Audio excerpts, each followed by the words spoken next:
So let me read the question first, and then we'll dive into the actual answer for this. And it's going to be kind of a longer answer, but hopefully it'll make sense, and I've got some things to show along with it. So the question is, when we see the breakdown in keys of extremes of, let's say, Milt Call, they work to a point where the animation holds up well with just keys and breakdowns and extremes. And they use timing charts and exposure sheets. Now on the CGI side, if we do this part well, all the planning, all the stepped keys, all the blocking plus, our stepped blocking plus timing might look close to the spline stage, which is correct. If we do everything right, block everything right, we don't have to retime a ton of stuff when we go into spline, usually. But for most people starting out, we are not able to reach this stage where the stepped blocking plus looks solid before we spline. And then there are a lot of changes to the keys and breakdowns as we spline, which is also very true. For anyone who's animated, you know the changes that come in. You've blocked everything out, everything looks great. You hit spline, your animation looks like garbage, and you have to redo a whole bunch of stuff. That is very common, especially for people starting out. Now, the question here is, what can we learn from Milt Call or 2D keyframe animators in terms of the way they plan out their animations for us to be able to reach a stage where our stepped blocking plus has solid keys and timing, and for it to look as close to the final look that we want? So essentially, how can we get our shot to look correct and have the right timing from the start, and not have to retime things or change things or make big changes later on in the shot or after we go to splines? How can we get it right the first time? Now, this is a big question. There are a lot of elements that go into answering this. So right off the bat, the first one is experience. What's going to make your shots look better and look finalized earlier so that you're not having to redo and reblock or retime things? Practice. The more you do it, the better you'll get. Now, how do you practice? What can you do in order to start improving that workflow right now and not just hopefully get it right someday? Well, the biggest thing is trying to think of how animation is done. Animation in a studio. So if you think of like Milt Kahl, for anyone who doesn't know, he's one of the 9 Old Men, one of the classic Disney animators. He's one of my favorite animators. If you look at Glenn Keane, if you look at any of the master animators, James Baxter, they all do amazing work. We look at their final product and it's like, wow, so beautiful, so good. But what we don't see is the production that went behind any of the final works, any of the final animations that they've done. And this is the part that is super important that a lot of people skip out on and don't realize is a part of animation. The pre-production. Pre-production is huge in animation. Pre-production is where everything gets tested out and made to look correct before you actually animate. Now, if you've taken Animation Mentor, if you've taken any animation classes, even if you've been in the streams, there's a lot of emphasis on planning a shot. You have to plan your shot in order to be able to animate correctly. This means shooting reference, taking notes, all of that good stuff. Now, planning for most people is shooting some quick reference to get the motions in there, maybe doing a few little notes, and then you jump in. But honestly, in a production environment, that is not nearly enough planning. That is nowhere close to enough planning to be able to do a shot and get it right from the start. If a production was to do that, if Disney was going to go, okay, animators, we're working on this new film, here you go. All of you, shoot some reference and start animating. No one would get the shots right. Everything would look wrong. Everything would look horrible. There would be no unity to the entire film. As animators, animating our own, that's essentially what we're doing. We are taking a shot, an idea. I'm going to animate a character jumping over a wall. Let me shoot some reference and go into it. But how much pre-production have you done? How much planning have you really done on this shot? Have you studied? Have you done animation tests? Have you done master studies? Have you done anything other than come up with the idea, shoot reference, and then go for it? Most likely not, because we just want to jump into our shots. So the big thing here is that we need to develop a pre-production phase to our planning. Essentially, if you're going to work on a shot, whether it's a demo reel shot, whether it's a shot for a studio, you want a pre-production phase. Now, if you're doing a shot for a studio, they will have all that pre-production phase done for you, which is great. If we're on our own, we have to do it. So just kind of as an answer here, what is pre-production?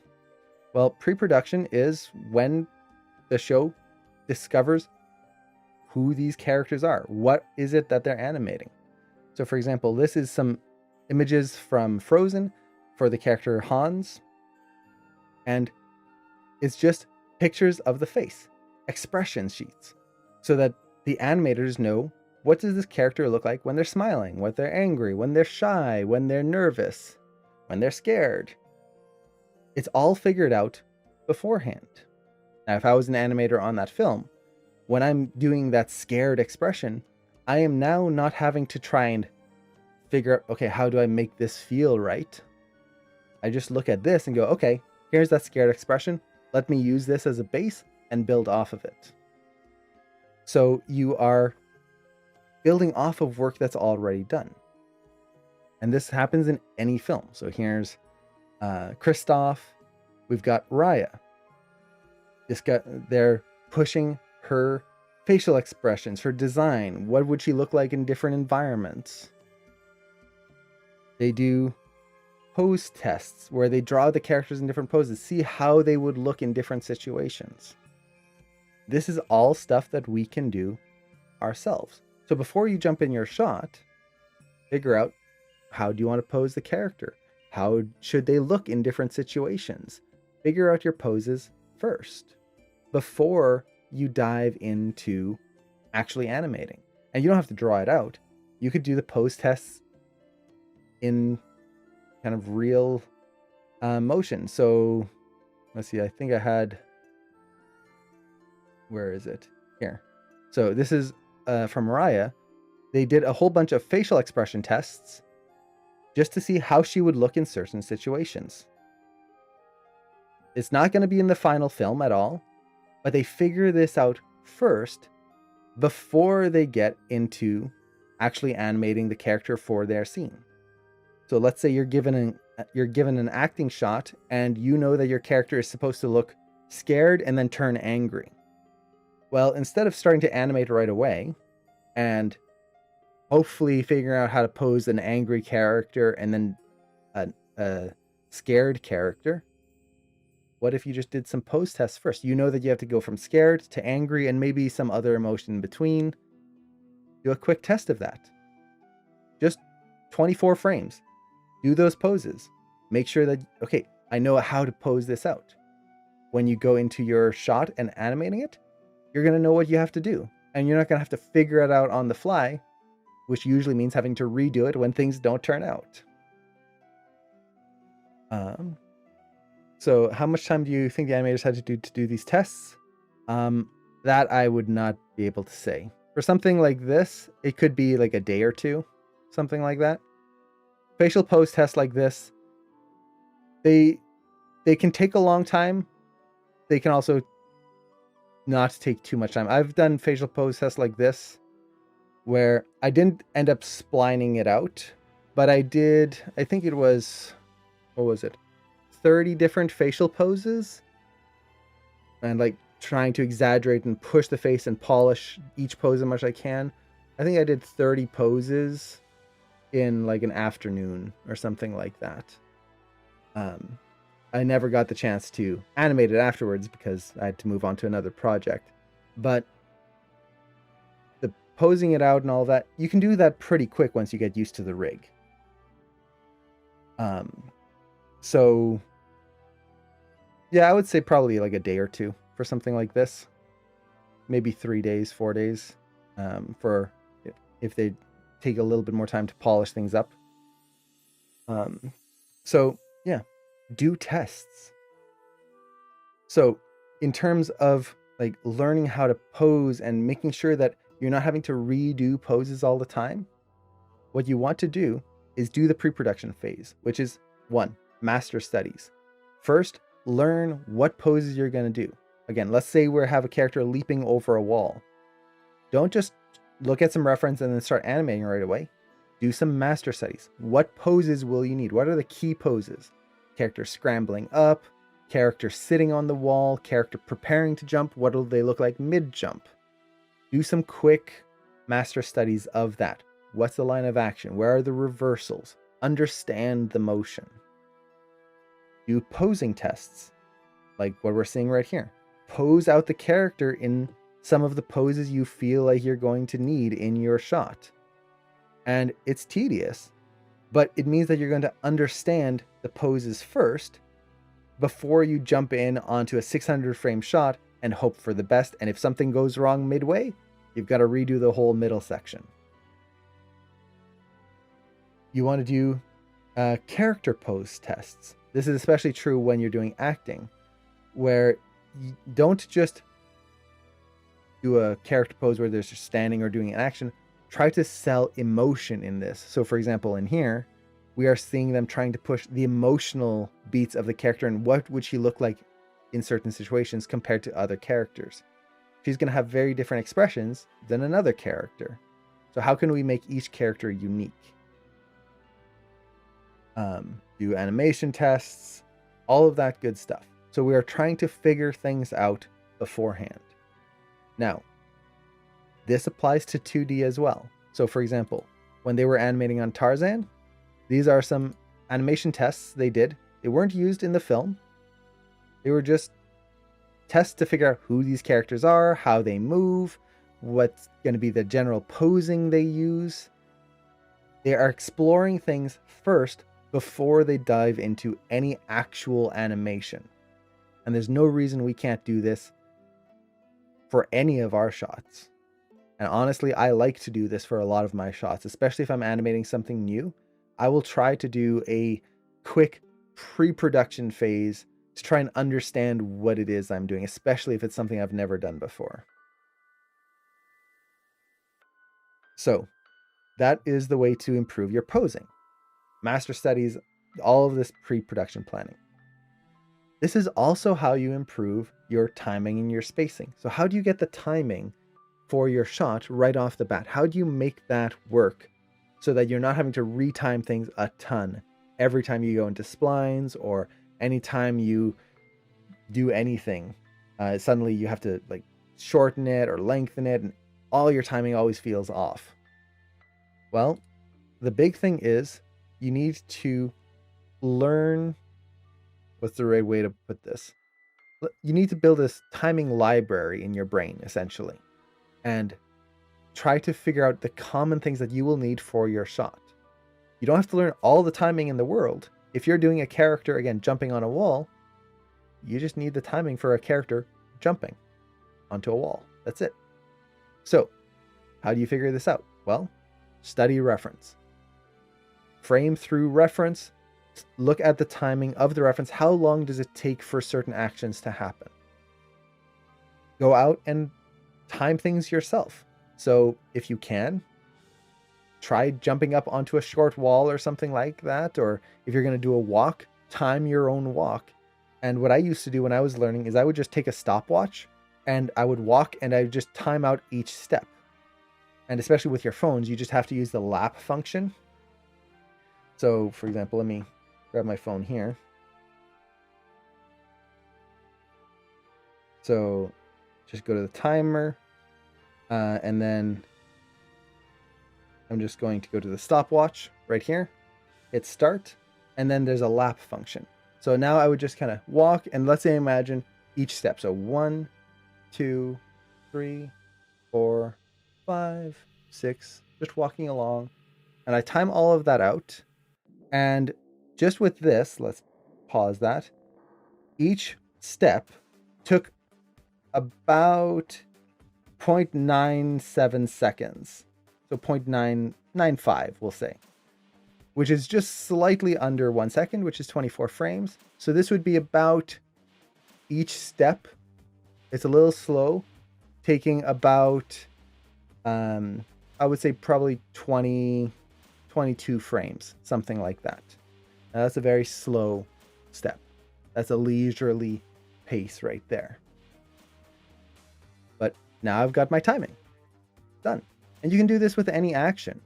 Just go to a skate park if you're going to study like someone doing skating and time out the actions that they do and just use your phone. And this will work with any phone. For me, I have an Android phone. But time things out.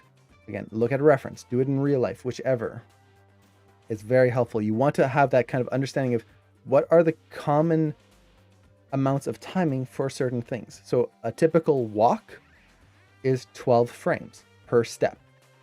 One step will take 12 frames. Next step takes 12 frames. There you go. A leisurely walk, usually 16 to 18 frames. A fast or brisk walk takes 6 to 8 frames. That's just in there now. I've studied it enough. I know what those kind of timings give me because I've studied a lot of reference. And you can just do that for any type of action. So for example, facial motions, brows going up, mouth opening, changing from sad to angry or whatever, takes about 4 to 6 frames. How do I know that? Because I've studied it and I've looked at a ton of timing. So if I'm approaching a new shot, not only do I have that library built in, but I would then study what I need specifically. And already I know what amount of time certain actions will take. I'm not having to guess at some point. Now, what else do you do? Master studies. Look at other shots that were animated in a similar style that you want to do. Look at animations that maybe exaggerate that type of motion that you want to do and see how they timed it out. See how they made it feel more interesting. So now not only do you have that naturalistic timing, you have the exaggerated timing in your head. And you can use that as a base to build everything off of. Then take a bunch of notes while you're timing things out. So it's not just the timing. You're trying to think of all the different little details that you're seeing as you're looking at it. You want to take as many notes as you want. Essentially, you're trying to study. You are studying the motion as much as you can. As you're doing this, also pay attention to the spacing, especially if you're framing through reference. How do things move? Is it very linear? Do they ease out and then speed up? Do they move fast and then ease in? Look at that spacing. Pay attention to it. Try to keep that in mind. Take notes on it. Taking notes is going to be your best friend. And on top of all of that, once you do all of that studying, do small tests. Don't go right into your final animation and go, okay, I've studied my timing. I've got my spacing all set out. 600 frames, here we go. No, because if you make a mistake on that, you're going to have to retime it. And all that work, it doesn't go down the drain, but you're going to have to redo posing. So you do tests, just like what we're seeing here. These tests aren't just pose tests. They are timing tests. How fast does this character move? What's the style of the film that they want to get? Should it be faster or slower? Like that motion there, that of grabbing the vines. Trying to get that timing and that feeling that they want before they even jump into final production. This is very, very important. So doing these quick little tests, and they don't have, you can see that they're not super detailed. They're not putting a lot of final polish on each drawing, but that can be huge in really understanding the motion that you're trying to animate and not having to redo it on the fly and hoping for the best on the production shot. That's not what you want. And these tests is where you can make mistakes. Try and push it too far. Try to push it not far enough. See the difference in there. And a lot of times these tests, you can do like 2 or 3 of these tests in a day. Now, these ones are much more detailed, but you can still push them quite a bit. And oftentimes these tests, like these ones are pretty long here, but a lot of tests you can do in like 24 frames or maybe 48. Don't need much more than that. And this goes for all films. Like you can see here, this is a test Maybe it is dangerous here. from Aaron But Blaise. Simba, maybe it is dangerous here. So this was a test from Aaron Blaise when he worked on Lion King, just trying to get the feeling of Nala in his drawings. So we've got that. We've got this. Even for a CG film, so for example, Frozen, they do character tests to find out who is the character, how will they move, how fast should they move, all of that good stuff. Like mad. I was like, I was really, really mad. But I'm just happy you found me now. So good. So there's nothing stopping us from doing that. And for any of you in Animation Mentor, when you're doing your planning phase, nothing stopping you from doing this as well. Do quick tests. If you know how to draw, even roughly, do animatics. Animatics are super helpful. This is actually something that I did when I was in the creatures class, and I've talked about this story before on stream. So for anyone who's heard this, apologies for the repetition. But during one of my classes at Animation Mentor, I need to animate a dragon. Now the dragon was not just going to be flying, it was going to be running. And specifically the dragon was a wyvern style. So for anyone who doesn't know, that's the style of dragon where it's more like a bat. You've got the wings that are also the arms, and it kind of walks on all fours. There's no wings on the back. It's just the arms. And I had to take that and I had to animate that running. How do you animate a dragon running? There's no reference that I can take, like just look at a reference of a dragon running. Can't find that in real life. What do I do? Well, I could have jumped right into my animation and hoped for the best and figure it out on the fly. But that would have mean reworking, retiming, reposing a ton. It would have been a nightmare. Instead, I did some pencil tests. And my pencil tests were simple. I'm not the greatest artist, especially when it comes to animation and kind of consistent drawings. But essentially what I did was I broke down my character into chunks. So let's open this up here. So I need to animate a dragon. Well, how do I think this through? Well, let's see. The wings. How will I animate the wings? Well, what about like a bat? Now, this is the question that I thought when I was animating that is, can bats run? So I looked it up online, and bats can indeed run on the ground. And they run with a kind of hopping motion. It's very weird and interesting to see, but they can actually run. Okay, so I've got my reference of a bat running. Great. The back legs of the dragon were very kind of long and animalistic. It is an animal. I guess you could say cat-like. These very strong, powerful back legs. Something like this. So I looked at cat reference, tigers and large animals. And I used that reference for the back legs. Great. I've got my timing. I studied it. How do the back legs move? How do the front legs move? I looked at timing of large creatures like elephants and bears and things like that. What's the typical timing for their strides? I took all of that. I didn't go into animation just yet. I created an animatic where I basically just animated the chest moving with the timing I wanted. I added the hip moving with the timing I wanted. I added the legs. Got those working. Added the arms, which were essentially like this. Got that working. Then added the head. And this is pretty much how I drew it. It's a little longer though. And then animated the tail. Like that. So I did one bit at a time, and I did a whole animatic like that. Just thinking of each part. What's the ups and downs? What's going to be the motion of it? And I did a full animatic like that, and I got all my timing. I had to retime a lot of things to make it work correctly, especially the timing of the bat arms versus the timing of the cat legs.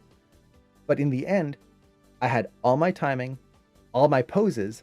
I knew the way I wanted to overlap the tail and have that flow before I even jumped into my animation. So when I did the run, I just copied what I had there and I was done. Now it needed a lot more polish and a lot more finessing, but I wasn't having to come up with it on the fly. That's the important thing. That's what a pencil test or any type of test is for. And there's no shame in it. It's trying to figure it out so that you're not spending 600 frames or whatever amount of frames trying to solve this riddle and hoping for the best. My animatic, I think, was at most 24 frames with a cycle. If that, it might have been even 18 frames with a cycle. So 18 frames to figure out the run versus I think the full run was like 200-ish frames. Much easier.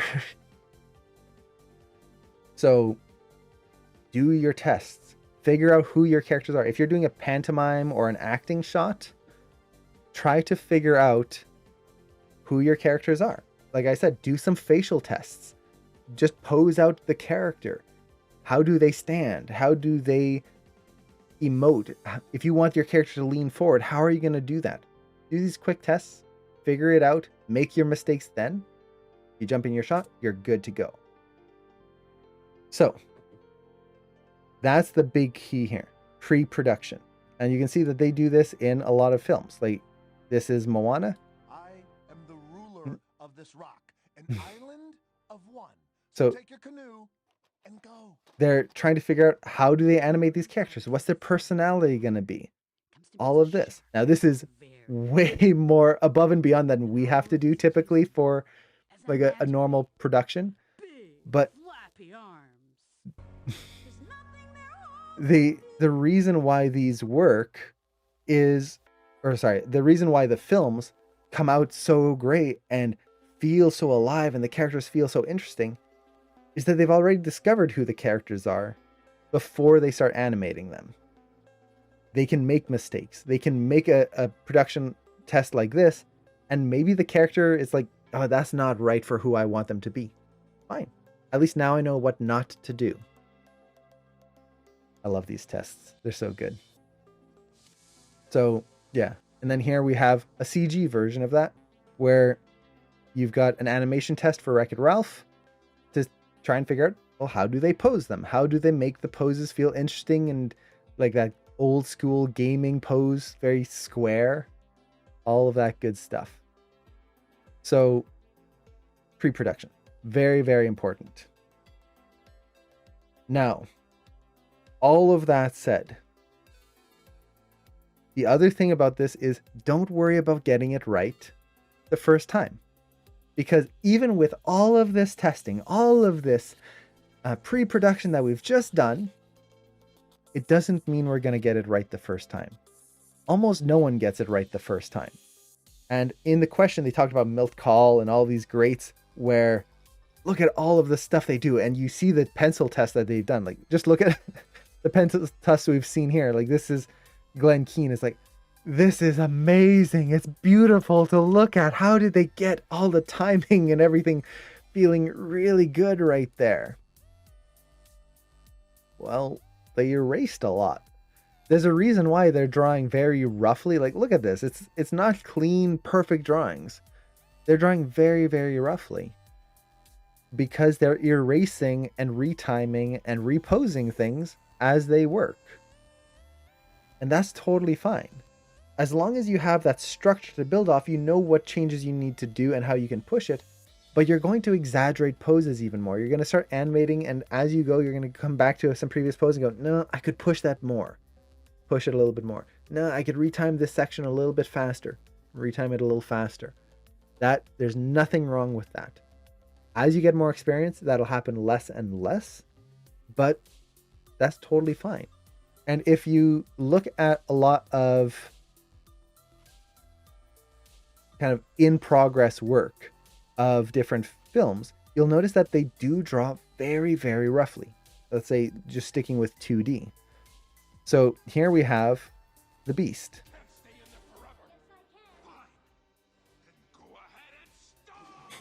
So good. So Glen Keane once again. With me, then she doesn't eat at all. So look how rough that is. It's not rough like this just for the sake of speed. Yes, that's one thing. But it's rough like this because they might be changing things on the fly. Look at this arm here. That arm definitely looks like it's been redrawn a few times more than the face. There are definitely areas here where you can see that things have changed and they've pushed things. Like the elbow here looks like it might have been tweaked a little bit as they were going through. That's totally fine. We want to work rough and we want to work quickly on our first pass to get an idea of the timing before we start in the details. So that's going to be one of the workflows that you use is get your timing, get your poses in roughly, but really focus on understanding them. From there, you can start adding in the details later. If you just throw in poses and try to get them absolutely perfect right off the bat, you're going to have to make changes, and that just slows you down and makes you redo more and more work. So you just want to be very conscious of all of this. And again, you're using all that pre-production work to go, okay, this motion, it should take 6 frames. I know that because I've done the tests, I've looked at my reference, I've looked at some master studies, I've done all that. How do I make this work? How do I make my poses work with that? So you've got this building blocks that you're working off of. And you see this again in all these tests here. Oh, you want to lighten the load. So drawing very roughly, trying to understand this. Now, one of my favorites is this shot here. So this is from Castlevania. Let me just play the whole shot here. Look how beautiful this shot is. The lighting, the shading, the motion, the timing, it's amazing. We actually analyzed this on stream a while back. I love this shot. It's so cool. So, amazing shot. Look at all the details. If you look at the first pass of this shot, the top left here, look at how much details they put in. So this top left is trying to get the timing, the posing, all of that in place and understanding the structure of the shot. It's very rough in spots, but it doesn't have to be any more than that. That's the first pass. This is your blocking pass. If you're doing CG animation, you don't have to try and get everything absolutely perfect. You're just trying to get your timing and your posing, and you're doing it roughly, like still putting effort into it. You're not just throwing things in and getting a T pose that's just slightly bent. You're still putting effort into it, but you're doing it quickly so that if something changes, you're not having to redo it. And you can actually see on the top right here, like the actual structure of the drawing starting to come together, where now they are thinking of the anatomy, but underneath everything and how everything's moving a little bit more clearly. So look at that, like that simplicity there versus the complexity here. And you can see it changed. The timing changed in the end. And that's fine. So even with 2D, even with the masters, Milt Kahl, Glen Keane, all of that, they had erasers. In the old 2D days, you had erasers, and you would erase part of your drawing and redraw it, and you would retime things and redo your timing charts. They didn't get it right in the first go. We just don't see that part of the process because, especially in the old days, they didn't save any of it. Why would they? Unless it's in the Disney vaults, which Disney does have a Disney vault. You're not going to see that. So don't be afraid of reposing, of retiming. Ideally, we want to do that less and less as we get more experience, but it's always going to be part of the process. And it doesn't mean you're a bad animator for doing it. It's just part of animation. So they would redraw poses. They would retime animation. So as animators, what we want to do is we want to start rough in order to get a feel for our timing get a feel of what the posing and the detailing should look like. Now, if you're a CG animator, how do we do that in a timely, efficient way? Because unlike drawing where we can just do like stick figures or like very rough drawings, we're working with a full rig. We can't turn it into stick figure mode unless you have proxy, which can sometimes help. But how do we time out our shot a little bit more quickly? Well, this is where you can start jumping into using placeholders. So for example, this is a shot from Big Hero 6, and I apologize for the quality. It's the highest quality I could find for this. Where they planned out this shot here. So let's play through this. A really cool shot, very dynamic. Okay. How did they do this? How did they plan out that shot? And this is a technique that we can all use for any shot. It doesn't have to be a production shot. We can use this for any shot. So, layout. Like they say here, the layout artists receive the storyboards and they translate the drawings into 3D space, essentially creating the 3D version of a storyboard. So we look at this, and the motion is barely there. This is just finding the camera angles, all of that stuff. That's all you need. This is a huge part, especially if for any of you going into an acting shot, class 5 or class 4 in Animation Mentor, or just doing any acting shot, do a layout pass of your shot before you start any big animation. If you can figure out your cameras first, that's going to be huge. If you are trying to figure out your cameras as you're animating, your posing is going to have to be redone so many times. So here, a sketch pass. This is what I would typically call like the planning or doing an animatic or animation test. They are not doing the final animation. They're just trying to figure out what they want. Now, you can do it with sketches like this. You can do like quick little stick figures. You can just compile a bunch of different elements and do master studies. You're doing something to understand that. Shooting reference. Again, like I was mentioning, shooting reference and analyzing it, trying to figure out what works, what doesn't, how can we push that to be clear.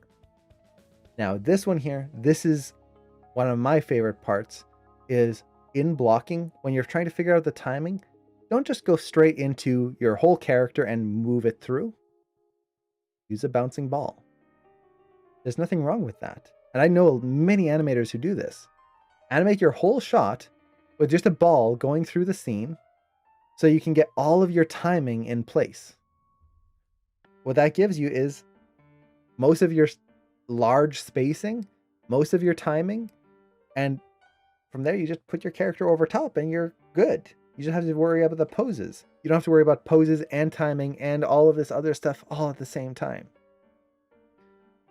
From there, we start going down into the typical animation process we've talked about before on stream. Breakdowns, polish, all of that good stuff.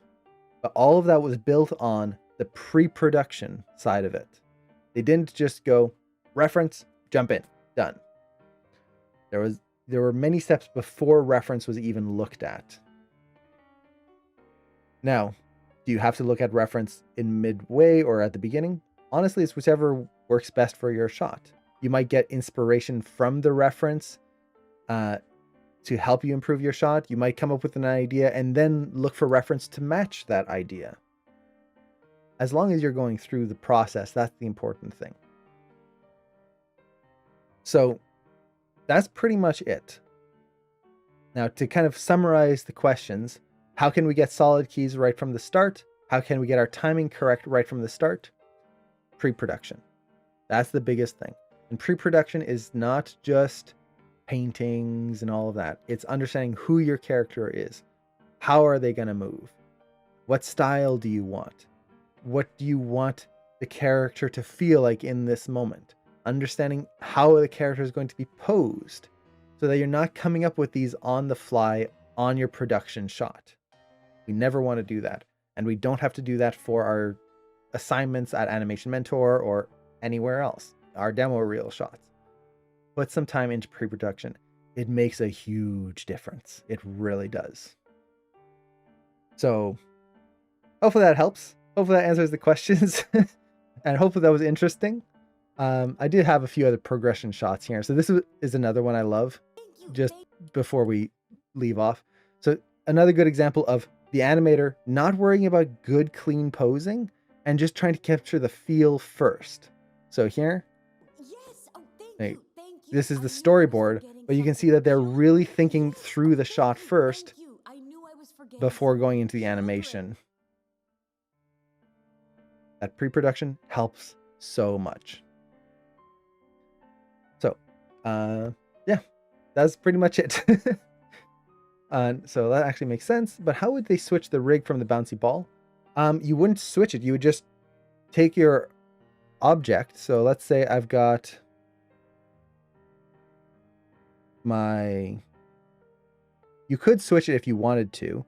But honestly, what I would end up doing is, let's say I had a polygon sphere. And I animated going through the scene. And, oh, I'm not showing my desktop here. Make sure, there you go. So we've got a polygon sphere right here. I animated across my scene. Now I want to bring my rig in. I would just reference in my rig and take my polygon sphere, apply a new material to it. So let's apply a Lambert. And take this new Lambert, and I'm just going to up its transparency. You can see how it's slightly transparent now. Now I would just place my character where the sphere is, and I can see them through the sphere. That's it. So I'm just matching their positions. So you can see, we can see right through that. You don't have to copy the animation or constrain it and then bake it out. You could if you wanted to, but I would much rather just pose my character like I would normally, but I'm getting all of my timing and my overall spacing of the movement right from there. And let's see, I think I've got another example here that I can show of that similar workflow being used.